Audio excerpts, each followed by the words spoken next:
Hi everyone and welcome to my channel and to this time-lapse version of a calf in soft pastel. I hope that you enjoy this speeded up version here. I will release this full demo over on my Patreon channel, but if you do enjoy this here then please do hit the subscribe button and take a look through all of my playlists here on YouTube.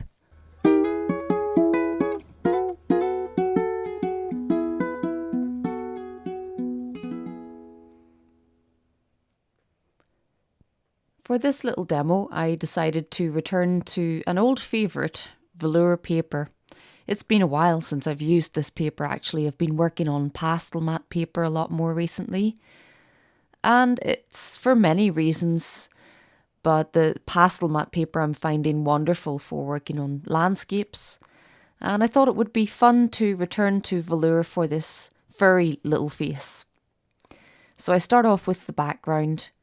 I wasn't sure what I was going to do with the background, and in the end I went for something quite subtle, quite plain.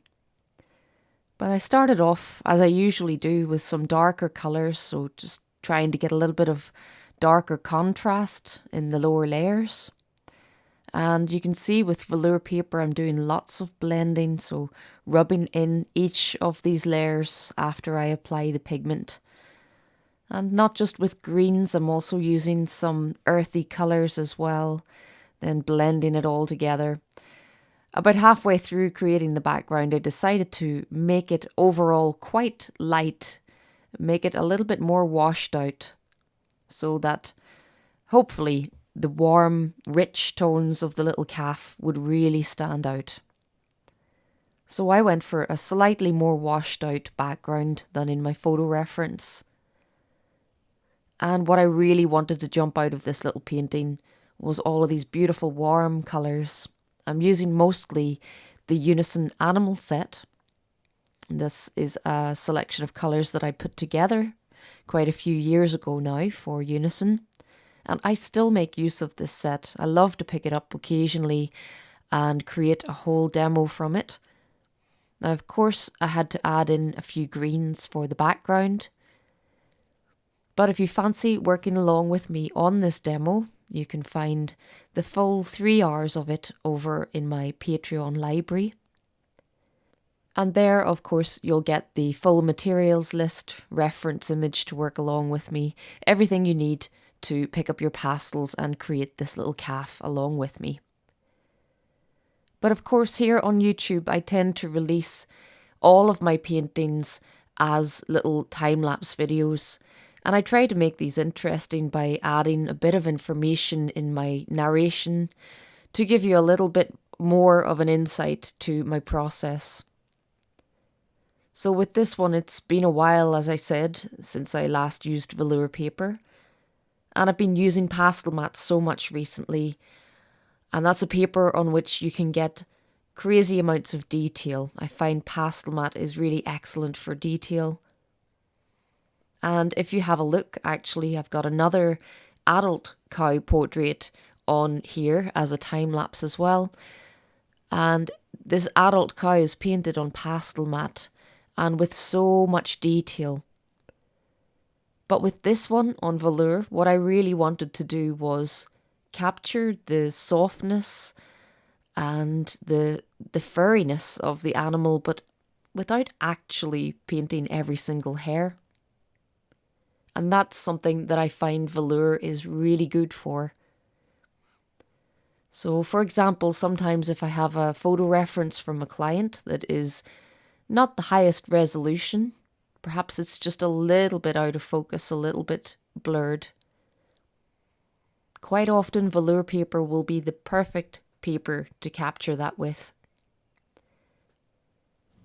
Because unlike with pastel matte, it is that little bit more tricky to get precision on this paper, so it forces you almost to be a little bit looser. Now you can work at it and get lots of detail, as I have done with many paintings in the past. But what I wanted to play with here was using that ability to just paint the basic shapes and colours of things without going into tiny details. And what I love about the velour paper is this sense of 3D that starts to appear.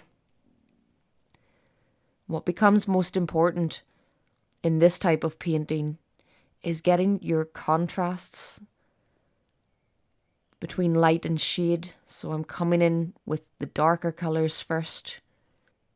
You can see here that I'm just blocking in a bit of the dark shadow to the right of the cow's head. So my light and shade is really important. And of course, this photo reference has really nice, strong sunlight casting definite shadows, and that's something that I love to paint. Especially on velour, where your colour choices can make all the difference.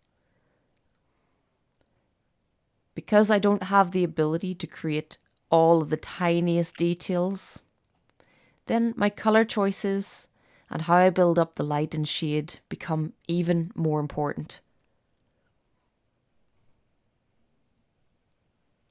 So this is a great little demo to work along with if you find yourself getting bogged down in lots of tiny details.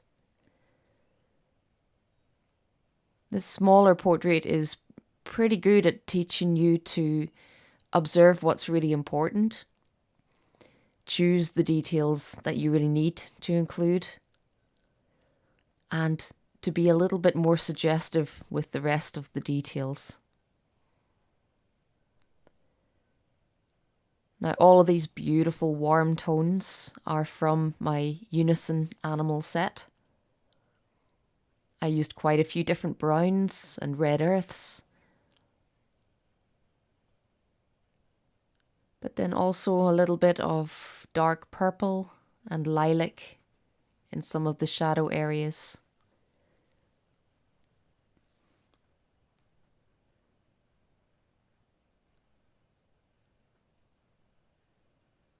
And you can see that I'm mostly using the bigger sticks. I am picking up a little bit of pastel pencil here and there.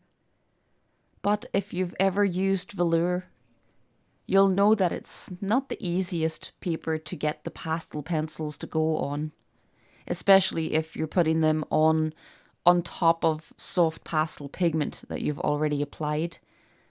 So my work with the pastel pencils is usually quite limited on velour paper, but you can see the areas where they really do come in useful.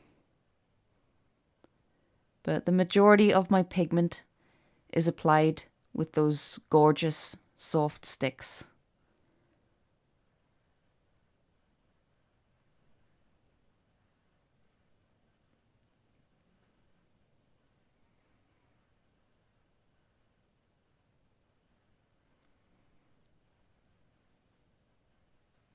But of course, pastel pencil coming in useful, particularly around the eyes, anywhere where I do want to create a bit of crisp detail.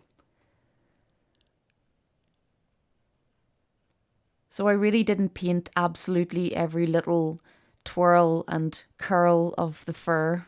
I've really just hinted at a lot of them, and then put a little bit of detail in here and there where there are some more prominent shapes, like this area above the eye on the right. But it's really quite amazing how little you can get away with sometimes, and especially on this velour paper. It really lends itself to this slightly soft focus, not so detailed approach. And somehow by the end it manages to look quite detailed. So it's kind of like it's tricking your eye into seeing the extra details that you don't put in.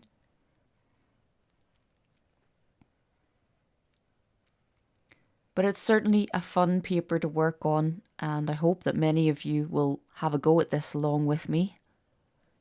If you don't have velour paper, you could absolutely try this on a different pastel paper. I'm always experimenting, and I'm always encouraging other people to experiment too. It's the best way to learn. It's the best way to figure out different pastel papers. When you start to compare all of the materials, that's when you really start to learn And that's why I've got lots of videos here on my YouTube channel all about comparing different materials. So if you're looking to save a bit of time, perhaps save a little bit of money in art materials too, do check out some of my other videos. I've got lots of playlists here on YouTube. Lots of comparison videos giving you information about different brands of pastel and different papers. And then if you've gathered together some materials and you're itching to give it a try, check out some of my real-time tutorials here on YouTube as well. I mentioned that I release all of my real-time tutorials over on Patreon, but I do try my best to release a few of them here as well for free for those who can't afford to come and support me on Patreon. But I just want to say a huge thank you to everyone who does support me on Patreon, as without their support there, I would not be able to make any of these videos on YouTube either. And I do have more plans this year though to put out some more free demos, real-time tutorials here on YouTube. Every couple of months or so I try to make something extra, especially for you guys here. So please do show me your support by subscribing to the channel. And please do leave me some comments below my videos. I read every single comment and I try to get back to any questions that you guys leave me as well. I may be a little behind in that sometimes, but I always try to get back to any comments or questions below the videos. So please do reach out to me. I absolutely read them all. And I really appreciate everyone who has taken the time to subscribe and comment on my videos. You've really helped me grow my channel in the last year or two, and I appreciate it so much. So this was a really fun little painting to do. At just 12 inches wide, it's not huge. And with this style of painting where I'm not getting bogged down in lots of little details, it's also quite quick to do. So at just 3 hours long, this is quite a fun one to work along with me if you can't commit to a much bigger, longer project. This one is a great shorter one. But I hope that you've enjoyed this speeded up version here on YouTube. Thanks very much for watching it here. And until next time, happy pasteling.